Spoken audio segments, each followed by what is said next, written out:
ഒരിക്കൽ ഞാനൊരു സഹോദരനോട് സംസാരിക്കുകയുണ്ടായി. ഒത്തിരി നേരം അദ്ദേഹമായിട്ട് സംസാരിച്ചു. ആ മനുഷ്യൻ വലിയ സാമ്പത്തിക ബുദ്ധിമുട്ടിലൂടെ കടന്നു പോകുന്നൊരു മനുഷ്യനായിരുന്നു. ശരിക്കും പറഞ്ഞു കഴിഞ്ഞാൽ നല്ലൊരു ഭക്ഷണം പോലും കഴിക്കാൻ പറ്റാത്ത അവസ്ഥ ആ മനുഷ്യൻ്റെ കുടുംബത്തിലുണ്ടായിരുന്നു. കുറേ നേരം സംസാരിച്ച് കഴിഞ്ഞപ്പോൾ ആ മനുഷ്യൻ എന്നോട് പറഞ്ഞൊരു കാര്യമുണ്ട്. അച്ഛാ, ഞങ്ങളൊക്കെ ഒത്തിരി കഷ്ടപ്പെടുന്നുണ്ട്. ഞങ്ങളൊക്കെ ഒരു നല്ല ജീവിതം നയിക്കാനായിട്ട് ഒത്തിരി കഷ്ടപ്പെടുന്നുണ്ട്, ഒത്തിരി ആഗ്രഹിക്കുന്നുണ്ട്. പക്ഷേ ഞങ്ങളിന്നൊരുത്ത് സമ്പത്തില്ലാത്തതുകൊണ്ട് മറ്റുള്ളവരുടെയൊക്കെ ജീവിതം കാണുമ്പോൾ ഞങ്ങൾക്കൊത്തിരി സങ്കടവും അസൂയയും ഇതെല്ലാം തോന്നുകയാണ്. ഞങ്ങളെ എന്തുകൊണ്ടാണ് ദൈവം ഇതുപോലത്തെ ഒരു നിലയിലേക്ക് തള്ളിയിട്ടത്? ഞാൻ ചെയ്യുന്ന ഒരു കാര്യവും വിജയത്തിലെത്തുന്നില്ല. അപ്പോൾ ആ മനുഷ്യൻ പറഞ്ഞൊരു കാര്യം ഇതാണ്: ദൈവം എന്തിനാണ് ഇതുപോലത്തെയുള്ള അവസ്ഥകൾ മനുഷ്യന് കൊടുക്കുന്നത്?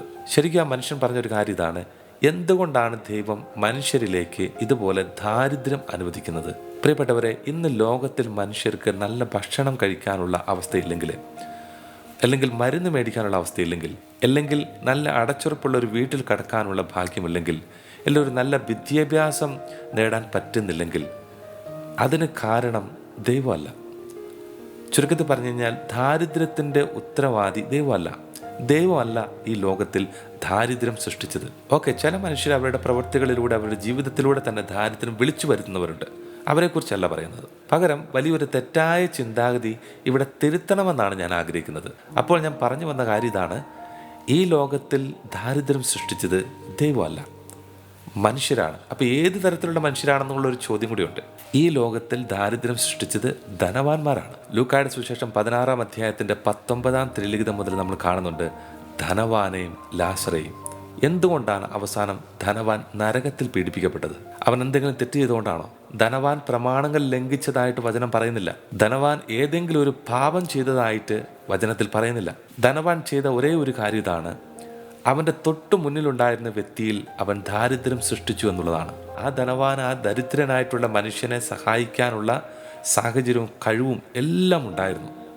അതിനുള്ള എല്ലാ അനുഗ്രഹങ്ങളും ഈ ധനവാന് ദൈവം നൽകിയിരുന്നു. പക്ഷേ തൊട്ടു മുന്നിലുണ്ടായിരുന്ന ആ മനുഷ്യൻ്റെ ദാരിദ്ര്യം എടുത്തു മാറ്റാനുള്ള ഒരു വലിയ മനസ്സ് ഇല്ലാതെ പോയതുകൊണ്ടാണ് അവസാനം ഈ മനുഷ്യൻ നരകത്തിൽ പീഡിപ്പിക്കപ്പെട്ടത്. കൈനീട്ടി ഒന്ന് സഹായിച്ചിരുന്നെങ്കിൽ ധനവാന് ഈ അവസ്ഥ വരില്ലായിരുന്നു. അപ്പോൾ ഇവിടെ പ്രധാനപ്പെട്ട ഒരു ചോദ്യമുണ്ട്: ഒരു മനുഷ്യനെ ദൈവത്തിന് ധനികനാക്കാമെങ്കിൽ ഈ ദരിദ്രനായിട്ടുള്ള മനുഷ്യനെ എന്തുകൊണ്ട് ദൈവത്തിന് ധനികനാക്കിക്കൂടാ? അതൊരു നല്ല ചോദ്യമാണ്. കുറച്ച് മനുഷ്യർ ധനികരായിട്ട് ജീവിക്കുന്നതും കുറച്ച് മനുഷ്യർ പാവപ്പെട്ടവരായിട്ട് ജീവിക്കുന്നതിൻ്റെ ഉള്ളിൽ ഒരു വലിയ ദൈവിക പദ്ധതിയുണ്ട്.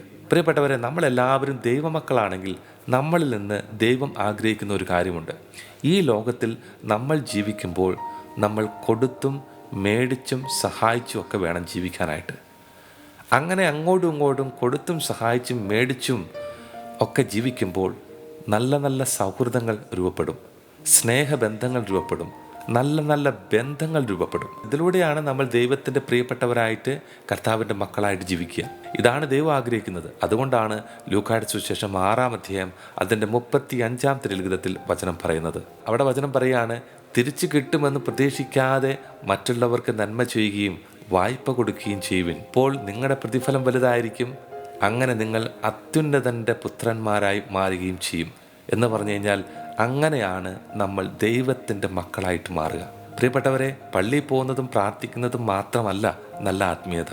കൊടുക്കുകയും മേടിക്കുകയും സഹായിക്കുകയും അതിലൂടെ നല്ല ബന്ധങ്ങൾ രൂപപ്പെടുത്തിയെടുക്കുന്നതും വലിയൊരു ആത്മീയതയാണെന്നാണ് വിശുദ്ധ ബൈബിള് നമുക്ക് പറഞ്ഞു തരുന്നത്. ഇതുപോലത്തെ നല്ലൊരു ആത്മീയത ലോകത്തിലുണ്ടാകാനായിട്ട്, നമ്മളിലുണ്ടാകാനായിട്ട് നമുക്ക് കർത്താവിൽ നിന്ന് ആശീർവാദം സ്വീകരിക്കാം.